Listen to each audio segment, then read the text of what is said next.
Welcome to today's edition of the MIT Firehose Chat. I am Carol Urbano of the MIT Museum, and I will be your host today.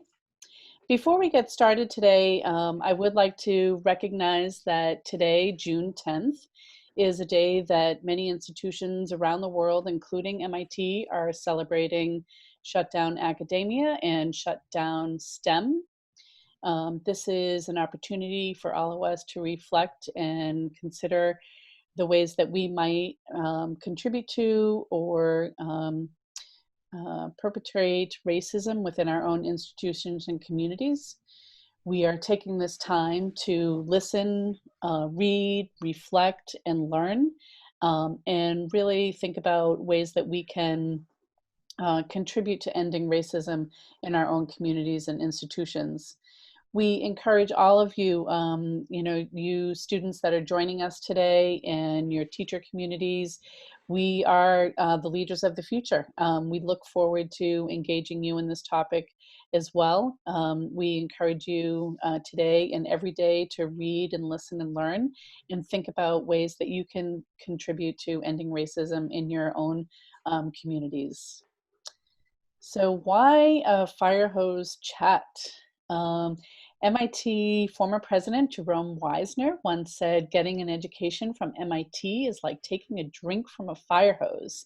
As you can imagine, there are so many opportunities on the MIT campus, both formal and informal learning communities to participate, and it can often be overwhelming to decide which areas to focus on. And I'm sure that today's guest, Eran Egozy, now a professor of the practice of music technology here at MIT, but a former MIT student, can attest to the many choices of learning he had to make while a student here.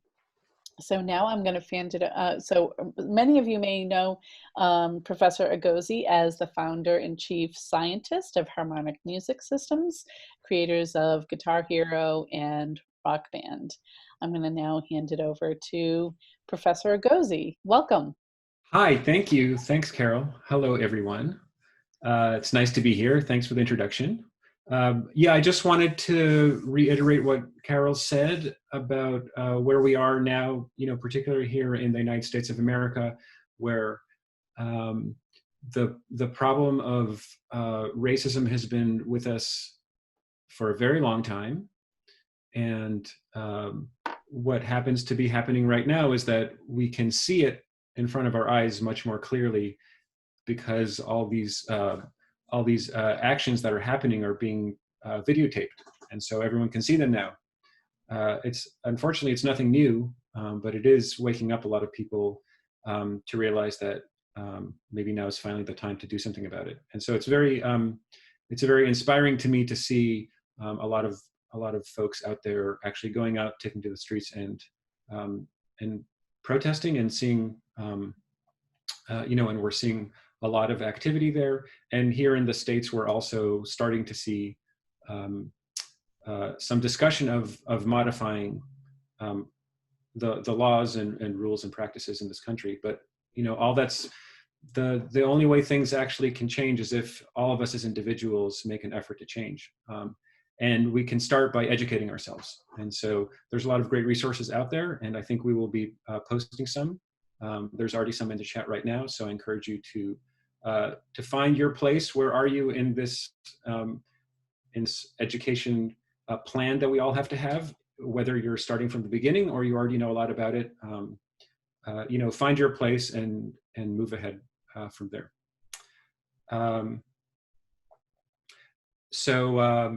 Great. Let me move on to a little bit of my history. I am now a professor of the practice here at MIT in music technology. I've only been here for about 5 years in this role, but I was actually at MIT as an undergraduate student before that. And my role has, I've always had these two interests in my life. One is music, and the other is computers. And actually, I have a little slideshow here that maybe I'll be able to share. So let me share my screen here. And I hope you can see a copy of this. Okay, so this is me back in 1983. I was 12 years old, 11 or 12 years old, and you can see here I'm playing my clarinet. And also, a few years later, this computer came out. It's the Apple II, and my parents got me this computer. I was very interested in computers and in music. And with a friend of mine, back then we learned how to program the computer to make music.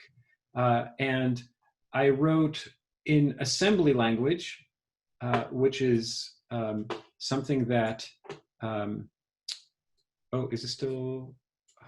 Right, so what I had this project in mind when I was a kid. Could I take a computer program that I wrote myself in assembly language and make it sound like Beethoven? So I once got the score to Beethoven's Ninth Symphony, and I decided that I would enter every single note. And you have to keep in mind, back then we didn't have a mouse or any kind of user interface that would make this friendly. I actually literally had to translate every note of Beethoven's symphony, whether it was a G sharp or an E or an F or whatever the note was and how long it was, and actually enter it by typing these hexadecimal numbers. And I did this every day after school for probably 2 or 3 hours a day, like maybe after doing my homework, maybe not. But at any rate, it was a labor of love, and it was the first time that I really thought about how computers can be involved in making music. And so that was kind of the beginning. And after a little while, I continued playing my clarinet. Here I am in high school. It's 1989, and I'm playing a clarinet concerto with a high school band.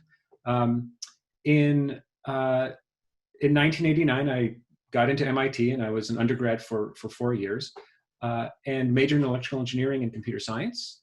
Music was always still a big part of my life, but I didn't really know how to combine the two like I had before. In other words, I loved playing music and had my music friends and played chamber music and orchestra and band and all kinds of great musical activities at MIT. Performing mostly. And also I studied computer science and mathematics and engineering. But it wasn't until around 1993 to 95, when I was a student at the Media Lab, that I really was able to combine the two experiences together. And here's Todd Mackover, who was my advisor at the time. He's still there. This fellow here is Yo-Yo Ma. You might know the name and the picture. This is back when he was much younger, but still a phenomenal cellist back then. We worked with Yo-Yo to create a cello that could automatically interpret his gestures, how he was moving the bow, how he was fingering, in order to enhance his musical ability. So a set of computers were sensing his motions and then enhancing what he can do musically. And then you can see here a picture of me and my buddy Alex Rogopoulos. The two of us were office mates at the Media Lab. And when we graduated in '95, that's when we decided to start our company, Harmonix Music Systems. And you can see here, Harmonix has had a very long and fairly successful run. I am no longer there in a full-time capacity. I'm the chief scientist, which means I advise a little bit.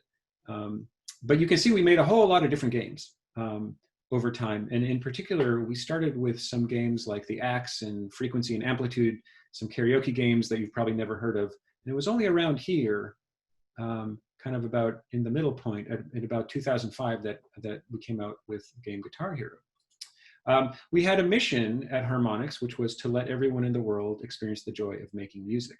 And I'm happy to say that is still a big part of what Harmonix is all about and what we're trying to do. And the reason we're doing this is because, especially for those of us who play music, we know how wonderful of a feeling it is to play music, and how great it is. Um, and the issue is that that not everyone has that great feeling. In fact, if you've ever taken piano lessons, you might you might find this somewhat instructive. It's not always the most exciting thing in the world.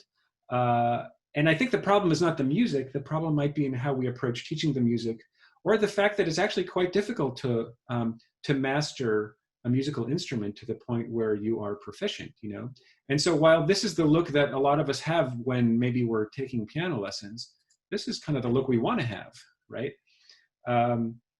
The folks who have gotten to the level of mastery that is just absolutely incredible really feel music, and they feel emotional about it. And when they create music, their brain is in this awesome state of joy and ecstasy, and they're communicating that to the audience. Here we have B.B. King and Jimi Hendrix, both amazing musicians and guitarists in their own right. And so here's kind of this thing that this graph that I think is sort of instructive. If you look at this blue line, this graph shows kind of how long it takes to master an instrument. From the beginning, where you are having to spend a lot of time on it, until eventually you get to the point where you're starting to sound pretty good. But in the very beginning, you don't sound very good, and it takes a lot of time. Possibly with the exception of the kazoo, where, hey, it doesn't take too long to sound as good as you possibly can on a kazoo, but hey, who wants to play a kazoo for very long? The question we were asking at Harmonix is, could we get to this area, what I call the zone of enjoyment, faster? Could we have some kind of situations where we create some kind of new instrument, or some kind of computer device, or some kind of game, or something that allows us to feel like we are creating great sounding music, and to have the output quality of what we're creating be really good, even though we don't have to necessarily spend a huge amount of time getting there, because often a lot of us don't get there and then give up in frustration, and then music can be maybe a thing we do casually. Maybe we enjoy listening to music, but the real pleasure comes in being more active in music, being more active in creating music or performing music. And so those kind of thoughts essentially led to the games Guitar Hero and Rock Band, where we were specifically trying to give people that feeling, that wonderful feeling of playing music, and being involved in something that's bigger than themselves, and sounding good. And that's kind of the whole point of how we created this game. What you see here is an example of the audio for a particular Guitar Hero song. And what we realized is that in order to make people sound good, we want to still play the entire audio track of the song, of the original song that you're used to hearing. Except we made it so that you don't have to play every note. And so, as you can see here, the red dots show you the location of every single note that's being played by the guitar. And in fact, sometimes those are the notes that we actually do ask you to play if you're playing on the hard mode or expert mode. But also there's an easy mode where you can play the game, and you're still hearing this, you're still hearing the great guitar track, but you're only playing the important notes, a few notes here and there. And so we got this nice situation going where, as a novice musician, you can still perform musical actions by playing your guitar or your plastic guitar. Yet what you hear is the original guitar track. And then as you get better in the game and your finger dexterity improves, you can then over time become more of a master of this instrument. Now, of course, it's not a real guitar; it's still a plastic instrument. But one of the things that we have been very heartened to see over the years is that people who play these games, Guitar Hero and Rock Band, do eventually move on to, or some of them move on to play a real instrument, a real guitar, or a real drum.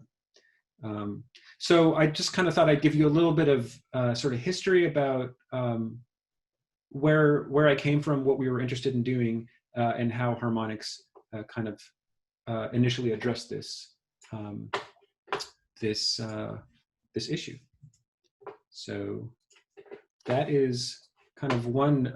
Maybe should I pause here and ask for some questions, Carol? This is a good place to pause. I actually asked in the chat of our participants for folks to raise their hand if they've ever played Guitar Hero or Rock Band. So it looks like we have a few that have experience. Oh, cool. I see that now. Yeah. It looks like about at least half, if not more, have played one of the two games. That's great. Good to hear. Because those So games were made a long time ago. I think it's still, we still definitely have a Guitar Hero in this house as in the basement. Yeah, it comes good. out every once in a while. Still. Yes, I know what you mean. And I appreciate I always had to do the vocals, and the only reason I was a contributor in the family games was because I knew the words. Yes, not because I knew the pitch. So in fact, we had a rule that the singer gets to choose the song. Oh, okay, yeah. That everyone plays, because it's sort of the most exposed part of the experience. Mm-hmm. Yeah. So while I'm posing some questions to Professor Egozy, I'm going to let folks know that this is a good time, if you have questions for him, to enter them into the Q&A pod. And if you see a question that somebody else has already asked, you can upvote it and say that you like that question too. So we do have one question already. And one of our participants is asking if you, at this point in your musical career, if you're still in the zone of enjoyment after all these years in the music industry. Oh, yes, I certainly am. Thanks for that question. So in addition, like I was saying, in addition to developing software and video games, I have been playing clarinet. You saw the pictures of me playing in high school. But I continue to play all through MIT and also after MIT. So I'm lucky enough to also be in a professional music group called Radius Ensemble, which is here in the Boston area. And we play about 4 concerts a year, and I'm in a few other musical groups as well. So I continue to have the pleasure of making music, but you still have to practice. You know, I have to practice every day for about an hour in order to stay in shape enough to continue to stay in that zone. If I let it go, and that does happen sometimes, then I need to essentially build up my skill to get back into that zone. Great. Did you ever think that Guitar Hero would have such a big impact on the gaming world? Good question. No, I did not. I had no idea. In fact, it took me kind of by surprise. You have to realize that Guitar Hero was developed and we put it out in 2005, the year 2005. And remember, Harmonix started in 1995. So when we started, we were very eager, starting a new company. It was very exciting. We had a lot of great ideas. And it took a very long time before Guitar Hero happened. In fact, there was a period of about 4 years where we were not even making video games. We were trying to make musical experiences that let people feel like musicians, experiencing the joy of making music. And unfortunately, those were not very successful. And even after we started making video games, where we thought maybe using video games as the vehicle to let people experience this joy of making music, maybe that was the way to do it. Even then, it took quite a long time. So we had made, let's see, 1, 2, 3, 4, 5, 6, about 7 or 8 video games before Guitar Hero, and they did okay, but none of them were particularly successful. And so when we created the game Guitar Hero, or when we developed it with our partner Red Octane, we loved the game, we thought it was a great game, but because of our experience, we did not really have much of an expectation that it would do anything better than our previous games. And boy, were we surprised, pleasantly so. Mhm. We have a couple of questions about the logistics of creating Guitar Hero, and then I want to kind of go after that. We'll move on to some of your other current work and future work. Great. One is about kind of the logistics around making the guitar itself. Like, what were the challenges of creating that tool? I see. Yeah. So the thing to note about Guitar Hero is it has two components. It has the hardware component and the software component. We partnered with a company called Red Octane. They were out of California, and they specialized in making game hardware. In fact, if some of you know the game Dance Dance Revolution, um, they had not developed that game. That was Konami, but they created the dance mat, a high-end version of the dance mat that you could buy and have a better experience using Dance Dance Revolution. And they approached us at some point saying, "Hey, we would like to make a game where we're more an integral part of the game, as opposed to kind of an aftermarket product." And that's when we agreed that we would make a guitar game. They would produce the hardware, and we would produce the software. It was nice that they had experience in this kind of business already. So they had relationships with factories in China to create these game controllers, and we worked together on the design of the guitar. And one funny story is that we at Harmonix had told them that the guitar really had to have a whammy bar as part of the guitar. You know, the thing that lets you pitch bend the notes. And initially they were a little skeptical or worried because that adds cost. And whenever you're creating a game like this, you're always mindful of still needing to make the game cheap enough to create so that you can sell it for a reasonable price. And they were quite concerned this was going to add cost to the game. And yet we told them, no, you have to put it in there. It's so crucial for this game. And honestly, we didn't really know how we were going to use it in the game at that point in time yet. We just knew that it had to be there. And then the onus was on us at Harmonix to figure out how to add the whammy bar into Guitar Hero in a compelling way. And so that's when the game mechanic came up of star power, where you would use the whammy bar on sustained notes to be able to earn extra credit. And it was a pretty fun part of the game, I thought. Someone else is also interested in kind of the business side of, like, how did you manage getting all the rights to the songs and choosing what artists to work with? And Mm-hmm. No, that's a great question, and it's a very astute point. When you make a game or anything really that uses music, unless it's your own music and that you've written for that purpose, you have to license that music. That music belongs to someone else, and you can't just take it. And in Guitar Hero, we first came up with our ideal soundtrack, all the songs that we thought we wanted in the game. Though at the same time, we would have to license all those songs. And not all the songs were available for licensing. Or in other words, when we approached various artists or record labels or publishers, they didn't necessarily say, yes, you can have rights to the song. So we found a pretty good balance of what we wanted versus what we could have. And all those artists who created those, who wrote those songs, did receive royalties for every copy of Guitar Hero sold. The thing that's interesting to note about the game Guitar Hero in particular is that we only secured rights to what's known as the publishing rights, meaning the rights of the composition. The person who wrote that song gets credit and gets a royalty, gets paid every time a copy is sold. But we did not secure rights to the actual band who played that song. So what we had to do is we had to essentially create that recording ourselves, and we used a music studio out in California called Wave Group, and they essentially created what are known as sound-alikes. These are recordings that are not the original band, but they sound pretty close to to what people think of as the original song. And in fact, those are the songs that you get to play in Guitar Hero.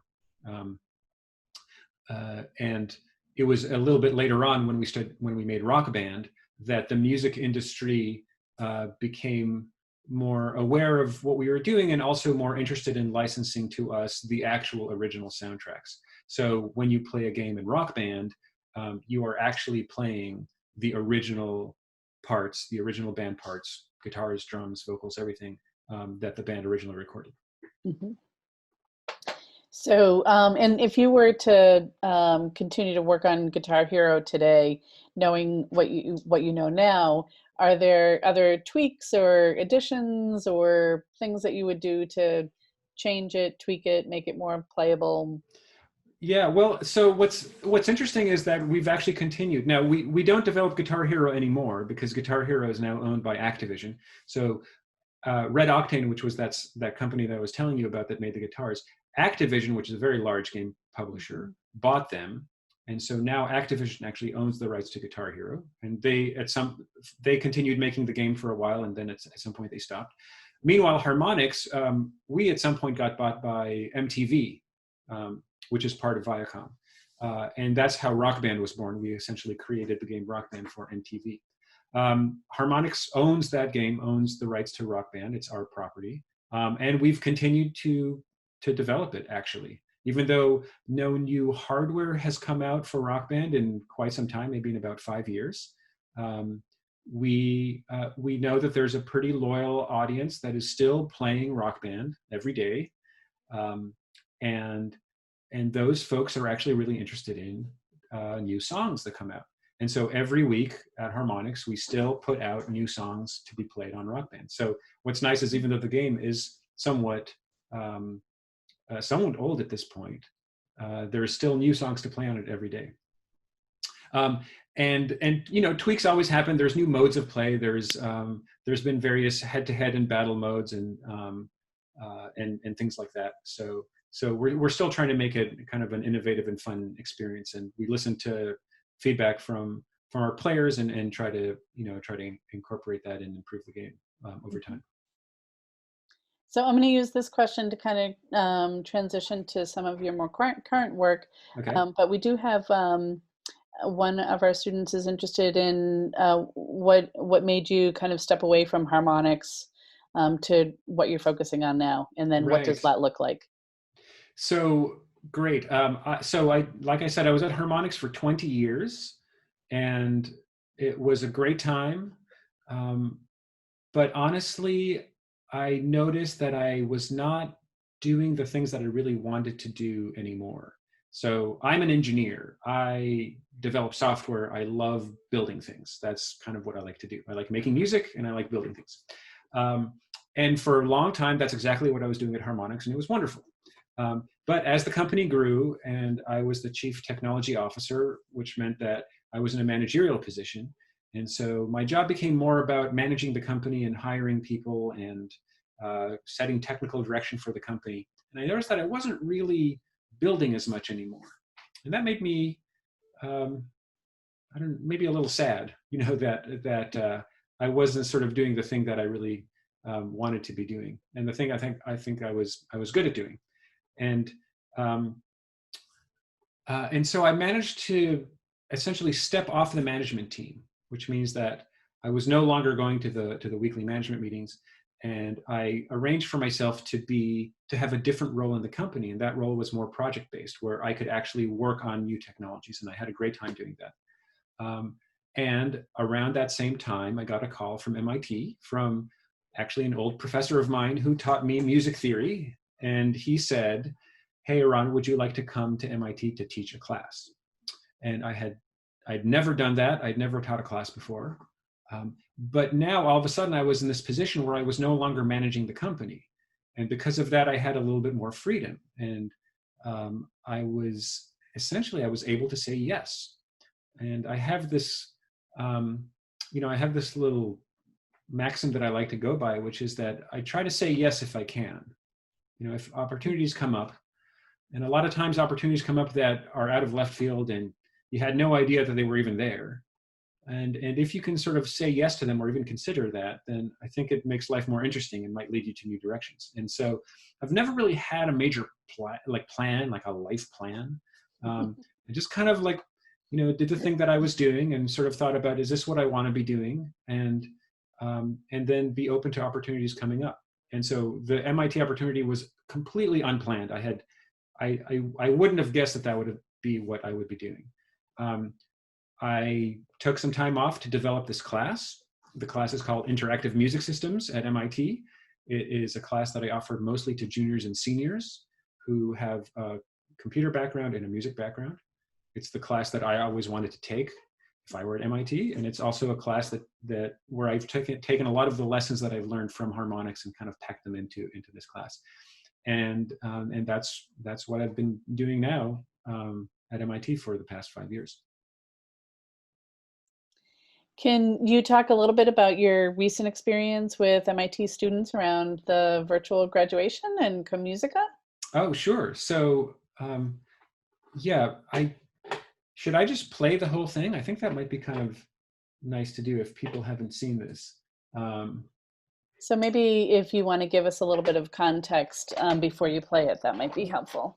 Yeah, so let me see if I can just get, I just want to get the YouTube thing here ready. Okay.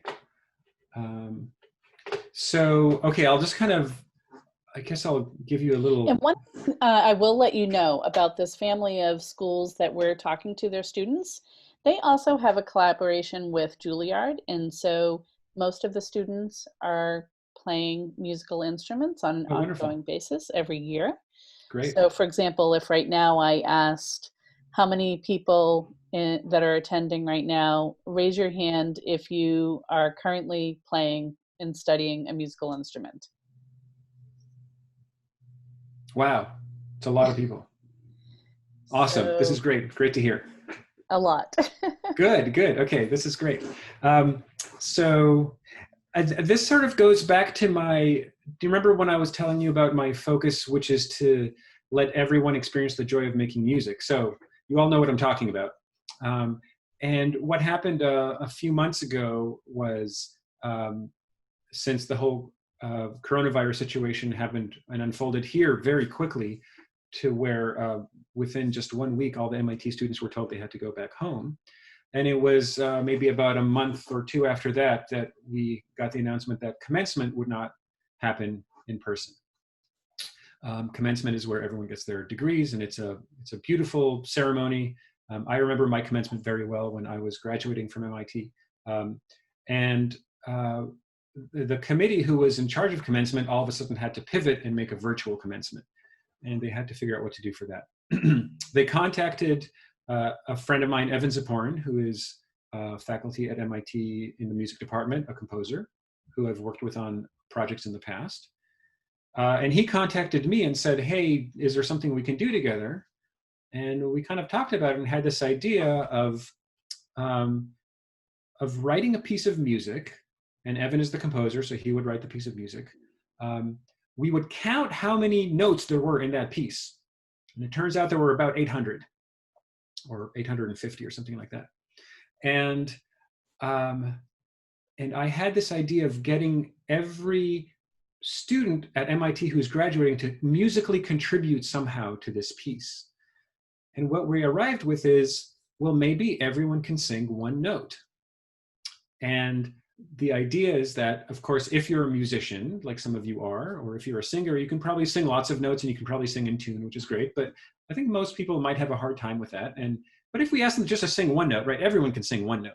So that was the basic idea. Let's have everyone sing one note. And then using a bunch of code and software and technology and algorithms, we could assemble them all together into a piece of music. It was a huge undertaking. And we had a lot of great help from all kinds of people around MIT, including a submissions website. We created a website that was specifically dedicated to this, where if you were a graduating MIT student, you could go to this website, click on a few buttons, and then record yourself singing a note. And so you would have people singing like, ah, just a single note like that, or maybe just da. Okay, we had all these videos, about 800 in total, and then our job was to turn them into a piece of music. We did that. We also had a video team that had an idea of how to create this music and have it be part of almost a story or a journey. of MIT students walking down the Infinite Corridor, which is a very well-known part of MIT that students undertake that journey every day. And the result was what I'm about to show you. It's called Musica, and it essentially celebrates the graduating students of MIT, the class of 2020, and tries to have them all be part of one singular musical experience. So I will share my screen and let you guys have a look at it.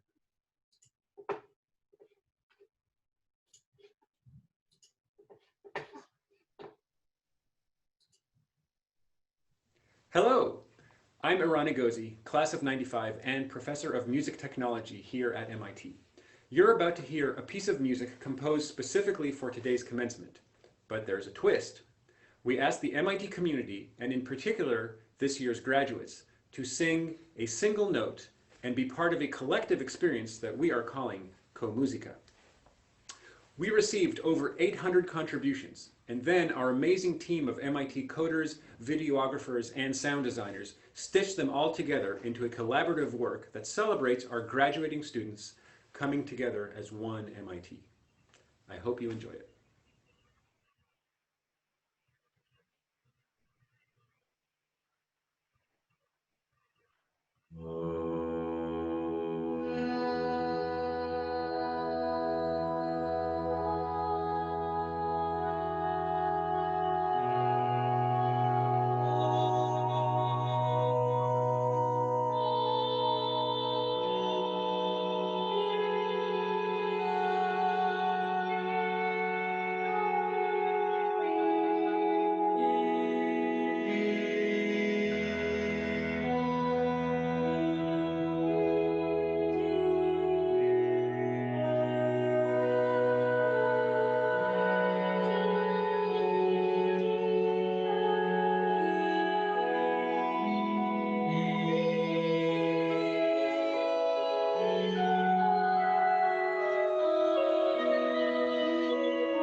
All right.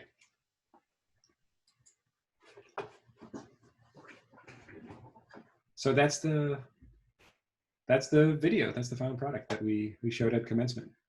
Yeah, I think that was a really powerful and well received sort of community experience, which was a really nice way to bring together people who weren't able to be together in physically. Yeah. Yeah. So we are going to go back to some Q&A. If you would like to, if you're in a position where you can have your line unmuted and you want to ask a question verbally, you can raise your hand and we'll take some of those. I also know some students Norte English schools have a thing called Global Campus. And so students ask some questions on Global Campus already. And so I wanted to share a couple of those while folks are thinking about additional questions they want to ask, maybe about some of your new work. So one student is asking, are there specific people in your life that encouraged you to play music and to continue to have music in your life, or was that a passion you found on your own? Oh yeah, that's so right. My parents actually were great about this. There's also an interesting story here. I was born in Israel. We moved to the United States when I was about 11 years old. And apparently, this is what my parents told me long after I had been playing clarinet. They said that back in Israel, they took me to the local conservatory one day, probably when I was maybe 5 or 6, and I think I remember this day where I had an audition of some kind. Maybe the instructor there asked me to play the piano or sing a little bit. And then sort of nothing happened after that, and so I kind of forgot about it. When I was in the States, in America, my parents asked me if I wanted to play an instrument, clarinet, and I said, sure. I actually came up with clarinet because I think I once saw a TV program about clarinet, and it seemed kind of cool. Later on, they told me that that audition experience that I had in Israel was interesting. The teacher who auditioned me told my parents that I had no musical talent and that it really was going to be a waste of time to try to teach me anything related to music because, you know, there was just no point. And so my parents never played any instruments. And so they said, well, okay, I guess it's not worth investing in that. But it was when we got to America and they thought, well, maybe we'll give this another try and we'll ask Eran if he wants to try playing an instrument, because they'd never actually asked me before. And when I said sure, and they found me a teacher, and actually it turns out I loved it. And I had a really wonderful teacher in the beginning that really encouraged me. And you know, I'm so glad that happened. I'm so glad that my parents decided to just give it another shot, just in case. And it worked out great. I think we're glad they gave it another shot too. Yeah, my life would be very different now if that was not not the case. It's very interesting how small things can make. Small little decisions, you know, small little decisions can make a big difference. So have people, this is a very interesting question from a student at the British International School of Beijing, Shunyi, who's curious about whether or not people ever actively discouraged you from making music accessible to all and kind of taking away from this attention on more traditional methods of music, passion, and instruction. So good question. We did receive some criticism after Guitar Hero and Rock Band became very popular, where people were saying, well, look, kids are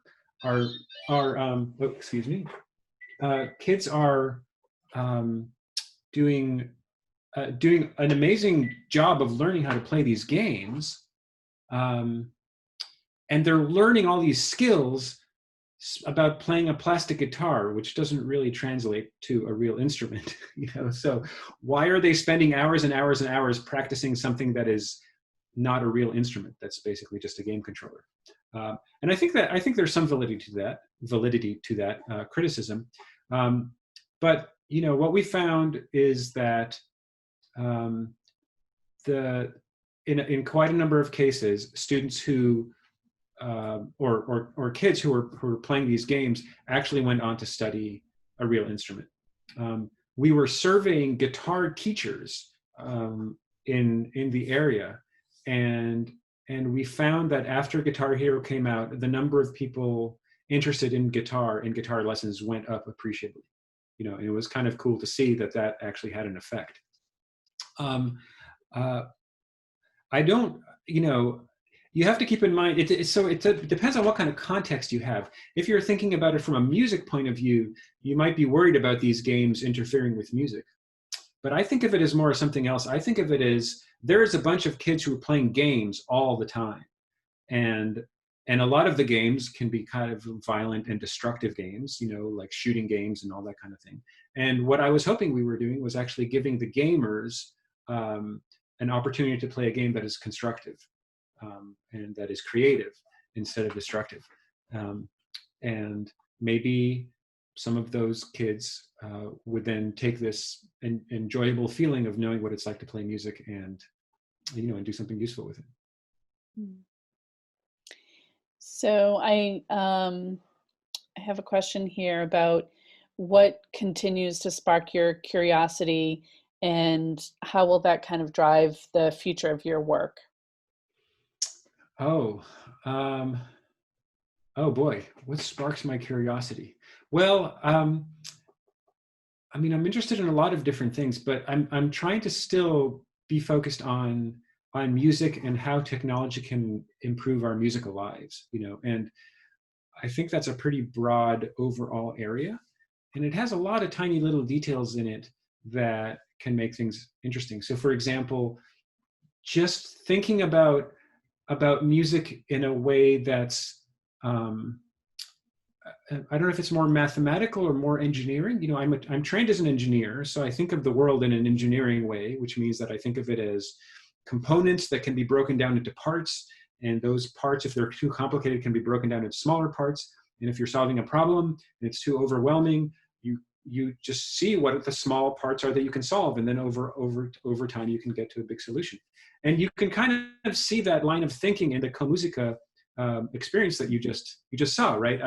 I sort of have this natural instinct of thinking of music as something that can be broken down, and it doesn't necessarily need one fancy master musician to kind of put the whole thing together. A lot of people can contribute in their own way and still be part of a musical experience, and I think that's an area that I've always loved, and I'm always kind of looking for ways to help people experience music more deeply using technology. And there's a few other examples that we could get into if we have time that kind of touch on the same thing. Yeah, we have about 10 minutes. Okay. So I don't know if anybody would like to ask a question verbally. Please raise your hand, and I'll get to that. Yes, please do raise your hand. So one of the other things that folks are interested in is the entrepreneurship side of things. So when you're thinking about these new areas of work and potential new innovations, or say you have an idea and you want to start a company, like what does that process look like? Who do you partner with? How do you get money to get started? Yeah, those are all good. Yeah, I know. The thing about entrepreneurship is there isn't just one way. There's no one right way of doing it. There's no specific formula. And maybe that's what makes it hard, but maybe that's what makes it interesting.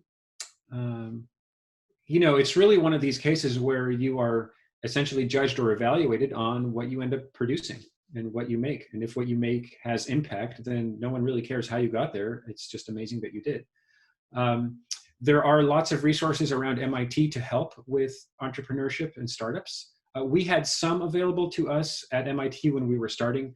There was a competition called today it's called the 100K competition, which is a $100,000 prize for the winner in an entrepreneurship competition. Back when we were at MIT, it was called the 10K, and there was only $10,000, and we did not even win.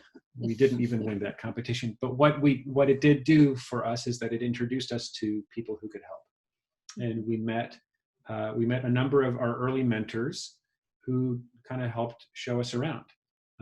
MIT right now has the Venture Mentoring Service, which is a group of volunteers who help startups with advice. There is the Martin Trust Center at MIT, which is run out of the Sloan School of Management, that helps people with new ideas and how to pitch those ideas and how to create a compelling presentation for investors and how to play around with the idea. There's the Sandbox Studio at MIT, run out of the School of Engineering, which tries to incubate ideas. Even if you have just a smidgen of an idea and you're not quite sure where it's going to go, they'll give you a little bit of money to spend some time working on it. And I think, at least for me, the thing that worked well was to think about entrepreneurship in the context of where I was in life at the time. And I was lucky that this opportunity came up to start a company when I was young, and I did not have many responsibilities. I was not married yet. I did not have a family. And so I could live really cheaply. I had a tiny little apartment, and I basically continued to stay to have the lifestyle of a student, very meager, while we developed our ideas and raised some money.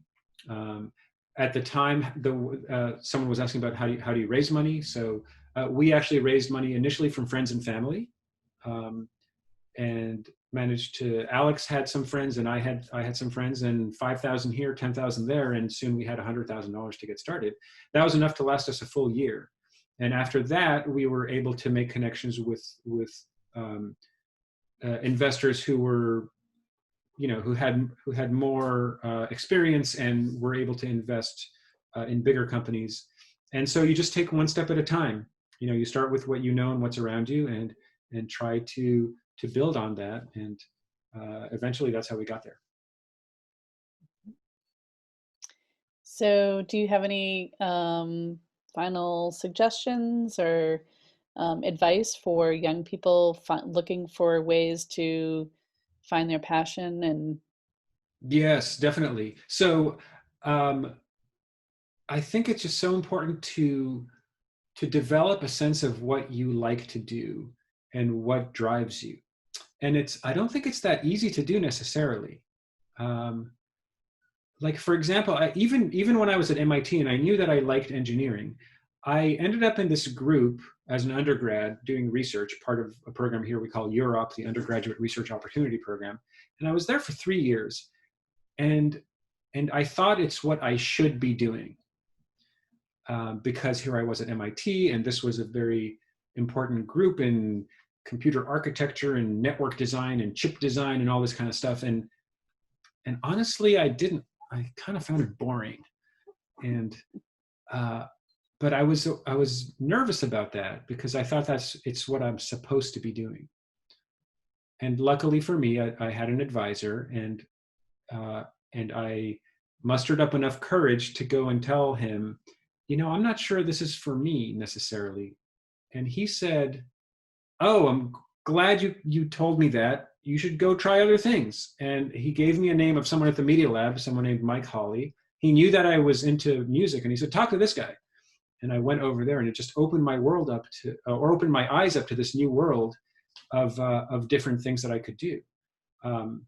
And I think that's kind of, for me at least, it's been an important thing to have in the back of my mind, not to try to overcommit to a plan too soon, and to keep your eyes open for how you might want to change what you're doing. Because I think there are people who end up in a career where they think it's what they should be doing for any number of reasons or pressures or whatnot, whether it's external or your own internal sense of yourself. And shake that around a little bit, kind of find a way to really see the thing that you love doing, and then see if you can turn that into something that you actually can do every day. But there's nothing more wonderful than being able to have your career be the thing that you actually love doing, and the reason that you want to get up every morning and do the work that you want to do. sounds good. It also looks like you might have an open invitation to Ecuador. Some of our students from Ecuador are wondering if you've ever been there. Oh, no, I have not been to Ecuador. That On the sounds to-do great. list when the world Yes, returns to its when the normal world state. returns to normal. Right. Ask me in the winter time. I think that's a good time to ask me about Oh, okay. that. When we're all Duly freezing over noted. here. Yeah, when we're all freezing here, and then yes. Uh-huh. Duly noted. Well, thank you so much for joining us, and for all of our students for the thoughtful questions. I know we didn't get to quite all of them, but we hope that you enjoyed this time getting to know Professor Egozy. For those of you that will be joining us for our next session, we will have that on June 24th at 9 a.m. Eastern Time, and that'll be featuring our very own Curiosity correspondent, Fatima Hussein, a graduate who's doing work here in a lab here at MIT, and she'll be talking about astrobiology and the ancient Earth. So I'd like to thank everybody for joining us and for your ongoing support, and we'll see you next time. Thanks, everyone. Thanks for joining. Thanks for listening. Thanks, Professor Egozy.